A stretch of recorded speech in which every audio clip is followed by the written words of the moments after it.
Orang kalau mau punya ilmu harus dekat dengan gurunya, harus cinta dengan gurunya.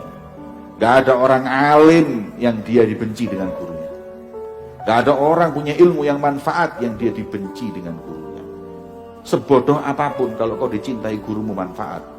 Al-Imam Syafi'i itu punya murid banyak, alim. Dan yang paling lemah hafalannya itu ada namanya Al-Imam Al-Buwaiti. Buwaiti itu kan artinya lemah. Tasghir minal bati, Buwaiti. Imam Al-Buwaiti itu paling lemah. Ente tak bilang ya, Imam Buwaiti itu kalau disuruh ngapalin hadis sama Imam Syafi'i, dia pulang hadis dibaca 200 kali. Belum hafal.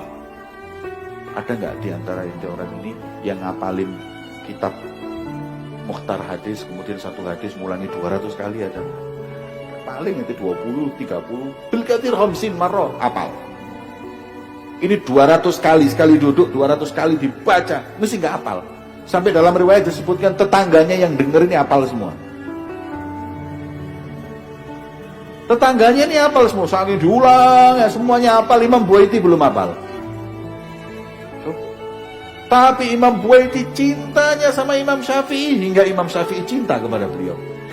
Suatu saat ketika hal datang, Imam Syafi'i ketika doa yang diingat muridnya, Imam Buwaiti khidmahnya sama gurunya, akhirnya doa, ya Rabb iftah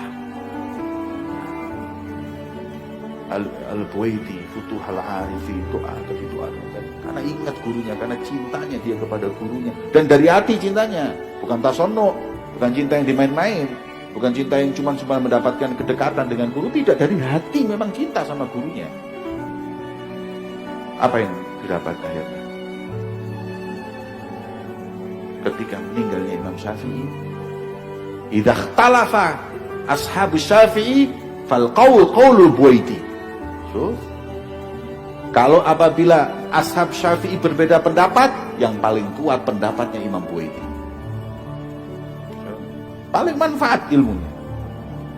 Hakata. Kan Sayyid Muhammad bin Alwi al-Maliki yang ada di Mekah itu pernah punya murid orang Indonesia, ada berapa 20 orang. Termasuk guru saya Ustaz Saleh bin Ahmad Al-Idrus dan banyak lagi.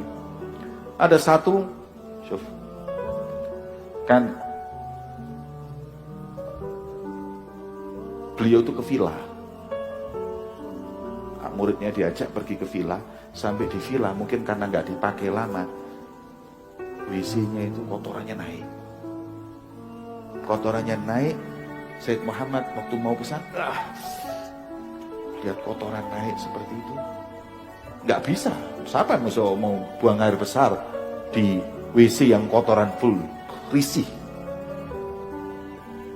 Dan wahid min tulabu, satu daripada muridnya berkata, ada apa wahid? Kalau tidak bisa duduk, diambil dengan tangannya kotoran sampai bersih, sudah kotor. Sayyid Muhammad ketika itu langsung, ya Allah aftah alaih, Allahumma anfa'lu fil ilm, doakan wadlul. Hakikah fi'lan ilmu yang sekarang beliau ini manfaat mahabbatul ahlil bait, cintanya sama habaib, sama ilmunya, semuanya, murid-muridnya yang di tangan beliau jadi semua. Sampai orang-orang bilang gak bisa, sudah gak bisa, buat paling dipercaya oleh gurunya. Sampai seperti itunya sekarang. Kenapa? Mahabbatul syekh. Bukan, karena dengar satu ulama juga seperti itu, muridnya Sayyid Muhammad, cincinnya Sayyid Muhammad masuk waktu apa itu, masuk ke dalam got.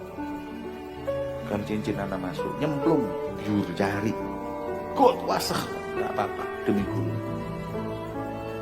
Lah yang seperti ini nih mereka manfaat ilmu. Ada sebagian santri sama ilmunya, sama gurunya ini, yang penting kan bayar inti sudah, ajarin saya. Mau dapat ilmu dari mana? Irsa ini wasitoh. Ente kasih tahu ya, gurumu itu wasitohmu antara engkau dengan Rasulullah.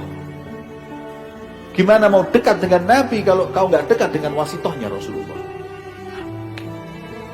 Ente sekarang mau ke presiden, mau minta dana dari presiden, Harus punya apa? Kenalan. Kenalannya ini yang baik, yang kau cinta dengannya dia cinta, dia sampaikan terus. Jadi Rasulullah, ya presiden ini minta, oh ya, karena wasitohnya ini orang yang dekat sama presiden. Kita juga begitu. Guru kita ini Habib Umar atau wasitoh. Kita ke Rasulullah. Ya. Maka itu kita harus bagaimana cinta kepada beliau. Mahabbah maut, kata orang Arab. Ini mahabbah maut itu cinta mati.